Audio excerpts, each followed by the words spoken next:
At the Grant house, the bedroom was a whirlwind of activity, as Harriet, Jane and Eleanor prepared for the much-anticipated ball. The late afternoon sun poured through the windows, illuminating the delicate fabrics and ribbons scattered across the room. Eleanor stood behind Harriet, adjusting the laces of her corset with a practiced hand, while Jane sat at the vanity, inspecting her reflection as she fastened her necklace. "Please hold still, Harriet," Eleanor chided gently, pulling at the ribbons. "You'll look wonderful once we're done." Harriet fidgeted uncomfortably, her hands gripping the edge of the vanity. "It feels as though I'm being tied like a bundle of wildflowers." Eleanor laughed softly. "That's the price of elegance, I'm afraid. Besides, you'll thank me later when everyone notices how radiant you look." Jane, perched nearby, let out a sigh that was both long-suffering and sharp. "Honestly, Harriet, you should be able to manage this on your own by now. You're not a child anymore." Jane's remark landed like a sharp pinprick. Harriet's gaze dropped to the floor, her fingers tightening slightly on the vanity edge. Eleanor shot Jane a reproachful look. "Leave her be, Jane. It's not as though everyone finds these things second nature." Jane ignored the comment and turned her attention back to the mirror. "Well, if she expects to make any kind of impression tonight, she'll need to look the part." Eleanor finished tying the ribbons and placed a reassuring hand on Harriet's shoulder. "Don't listen to her. You'll do just fine." Harriet gave a faint smile, though her unease showed. "Mother seems convinced that Edward Wickham will be there," Harriet mentioned. Eleanor exchanged a knowing glance with Jane before answering. "That doesn't surprise me. She's always thought highly of Edward." Harriet frowned, tilting her head slightly. "But why? He's just Edward. He's kind, yes, but no different from how he's always been." "Sometimes," Eleanor said gently, "people see possibilities that aren't immediately obvious." Harriet's frown lingered. "Possibilities for what?" Jane let out a huff, standing abruptly to adjust her skirt. "Never mind, Eleanor. You're wasting your breath." Undeterred, Eleanor smiled. "It's nothing to worry about, Harriet. Just remember to be yourself." Harriet nodded, though her mind remained clouded. She shifted the topic.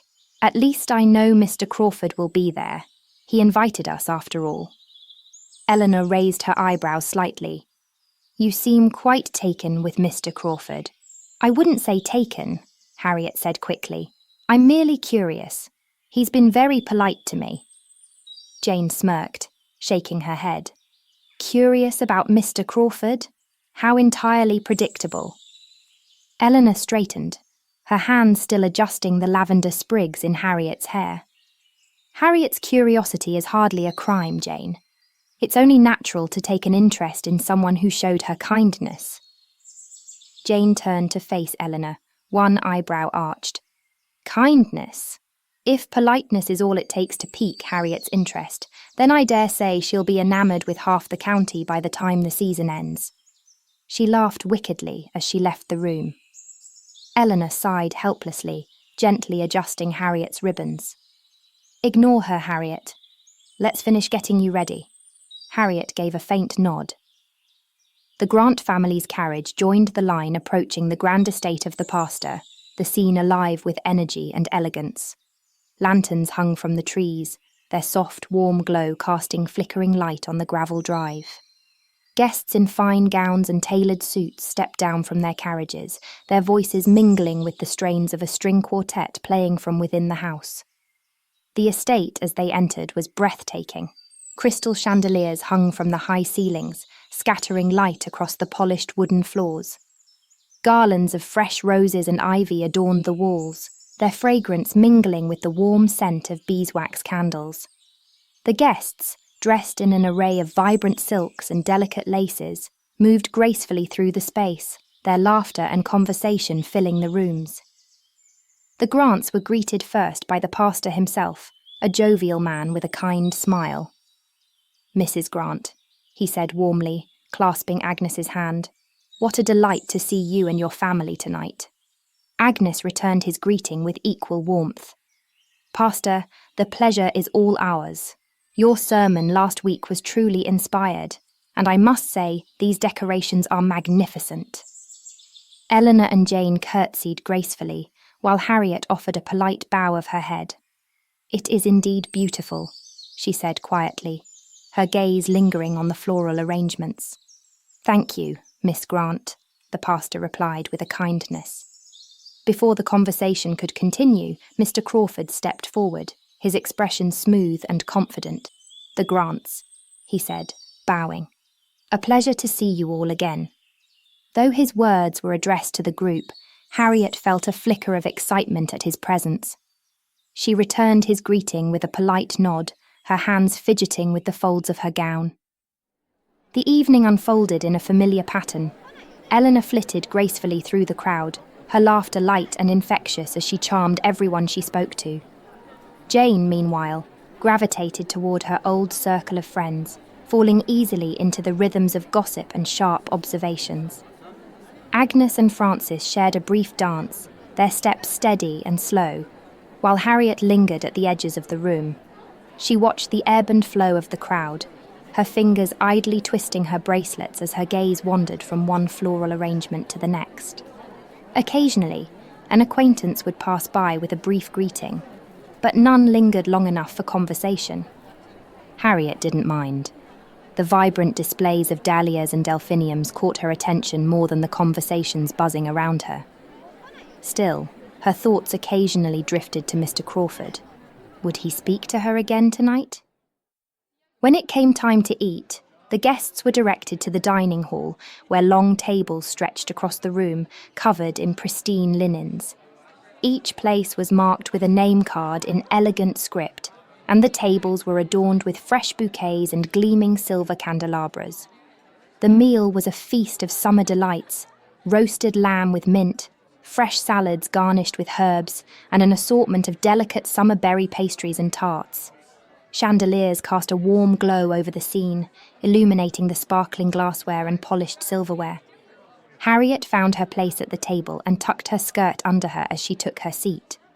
She glanced at the empty seat beside her when a familiar voice spoke behind her. "Miss Grant." She turned to see Edward Wickham, his expression warm and genuine. "It appears we shall have the pleasure of dining together." Harriet blinked in surprise, then nodded. "Oh, of course." Edward pulled out the chair beside her and settled into it, his easy presence immediately easing some of her tension. "I must admit," he said, smiling as he unfolded his napkin, "I'd hoped to sit near you this evening. It's been too long since we've had a proper conversation." Harriet nodded, though her focus was already shifting. "It's a lovely evening, isn't it? And the decorations are so well done. Did you notice the arrangement of lilies near the entryway?" Edward smiled, letting her change the topic. "I can't say I did, but I'm not surprised you would. Your attention to detail hasn't changed a bit." Harriet gave a faint smile. "I suppose not." Throughout the meal, Edward's easy manner helped draw Harriet out of her nerves. He regaled her with tales of their childhood, his voice filled with humour and tenderness. "Do you remember the time we climbed the apple tree in the garden?" Edward asked, grinning. "You convinced me it was the perfect way to see the entire village. I was sure the branch would hold, but of course it didn't." Harriet chuckled softly. "You fell straight into the duck pond." "And you spent the next hour trying to convince Mrs. Browning that it was all your idea to keep me out of trouble," Edward added, his tone warm. "It was the least I could do," Harriet replied. Edward's gaze softened. "You've always looked out for others, Harriet." She glanced down at her plate, unsure how to respond. "Did you know Mr. Crawford personally invited us tonight?" she said after a moment. "It was most obliging of him. He took the trouble to visit my home to deliver the invitation himself." Edward's smile faltered slightly. "Ah, did he?" "Yes," Harriet said pleasingly. "He seems very kind." Edward hesitated, then said carefully, "It's wise to be cautious, Harriet. Sometimes people aren't all they seem." Harriet frowned slightly, her gaze inquisitive. "What do you mean?" "Only that it's wise to take your time in forming opinions," Edward said, his voice measured. Harriet nodded, though she didn't fully understand. He's been nothing but kind, she thought. As the meal ended, Edward leaned closer. "Would you grant me the honour of the next dance, Harriet?" Harriet replied, taken back. "Me?" Edward chuckled. "Yes, you." After a moment's hesitation, she nodded. "Very well." The music swelled as Edward guided Harriet onto the dance floor. Her movements were tentative at first, her hands trembling slightly as she followed his lead. Her lips curved into a small smile, and as the dance progressed, her movements grew more graceful. Edward's steady presence put her at ease, and she found herself relaxing into the rhythm of the music. Agnes lingered near a table of punch, teas and cordials, her gaze sweeping the room. Her eyes landed on a familiar pair, and she froze for a moment before her expression brightened with unmistakable delight. "Eleanor! Jane!" she called softly, waving them over with an urgency that belied the decorum of the evening. The two sisters approached, Eleanor balancing a delicate glass of punch and Jane raising a sceptical eyebrow. "What is it, Mother?" Agnes gestured toward the dance floor, her face alight with excitement. "Look there. Do you see who Harriet is dancing with?" Eleanor followed her gaze, a warm smile spreading across her face as she spotted Harriet and Edward moving through the steps. "How lovely," she said softly. "They seem quite at ease together." Jane glanced toward the pair, her expression cool and appraising. "Well, it's about time Harriet danced with someone. Though I wouldn't get ahead of yourself, Mother. A single dance hardly signifies anything." Nonetheless, Agnes clasped her hands together, brimming with hope and pride. "You are looking particularly lovely this evening, Harriet," he said with a smile. Harriet glanced at him nervously. "You're kind to say so." "It's the truth. The lavender suits you," Edward replied. Harriet blushed, but before she could respond, the music settled and a familiar voice called, "Miss Grant." Harriet turned to see Mr. Crawford approaching, his expression confident. "Might I have the honour of the next dance?" Harriet, surprised, responded, "Of course, Mr. Crawford." Edward stepped aside with a polite nod, though his disappointment was evident. Though he maintained the appearance of composure, the tightness in his expression betrayed his mounting frustration. As Mr. Crawford led Harriet through the dance, his movements were more abrupt, his grip firm to the point of discomfort. He led Harriet across the floor with forceful precision, pulling her into each turn without the gentle consideration she had experienced with Edward. "Miss Grant," Mr. Crawford began, "I feel it my duty to warn you about Mr. Wickham. There are rumours." "Rumours? About what?" Harriet replied, puzzled. "I hesitate to say more," Mr. Crawford replied, his tone grave. "You would do well to exercise caution around Mr. Wickham. There are whispers about his recent character, troubling ones that cannot be ignored. I would not wish to see you in any harm, Miss Grant." He leaned in slightly as they turned through the dance. Harriet felt discomfort, one she had not felt before with Mr. Crawford until now. Though unsettled, Harriet nodded faintly, unsure what to believe. The evening continued, the ball a swirl of music and conversation, but Harriet's thoughts remained clouded as she tried to make sense of Mr. Crawford's warning. Across the room, Edward watched their interaction with growing concern. He noted the way Mr. Crawford leaned in and whispered, the confusion on Harriet's face. Something about the exchange felt wrong. His posture tensed, and as the dance ended, he made his decision. With a brief farewell to the host, Edward left the ball, his frustration simmering with every step. Agnes, noticing his departure, frowned slightly. "Oh, where is Mr. Wickham going?" "I'm sure he has his reasons, my dear," Frances replied, steering her attention back to the music. As the ball came to a close, guests began making their way back outside. The warm evening air was filled with quiet laughter and the soft rustle of gowns as families said their goodbyes and climbed into their carriages. The Grants, however, encountered an unexpected complication. A broken wheel on their carriage rendered it unusable.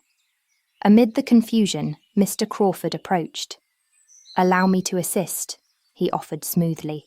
"Miss Grant can ride with me, and I will ensure she reaches home safely." Though Harriet felt a pang of unease, She saw no reason to object. Agnes, trusting Mr. Crawford's reputation, nodded her approval. "Very kind of you, Mr. Crawford. I shall see you at home, Harriet," Agnes said with a smile.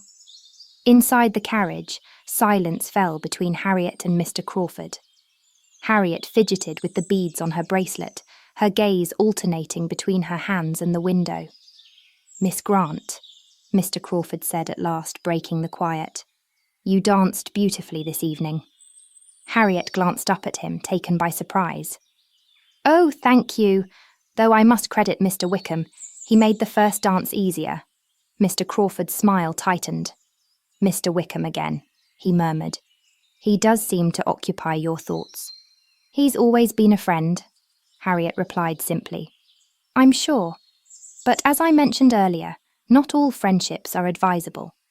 Harriet straightened slightly, a sense of defensiveness crossing her expression. "Edward has never given me a reason to doubt him," she replied, her voice steady.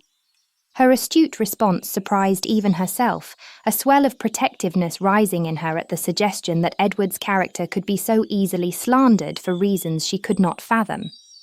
The carriage jolted sharply, causing Harriet to grip the edge of her seat for balance as Mr. Crawford lunged towards Harriet, sending her into a panic. "Mr. Crawford, what are you doing?"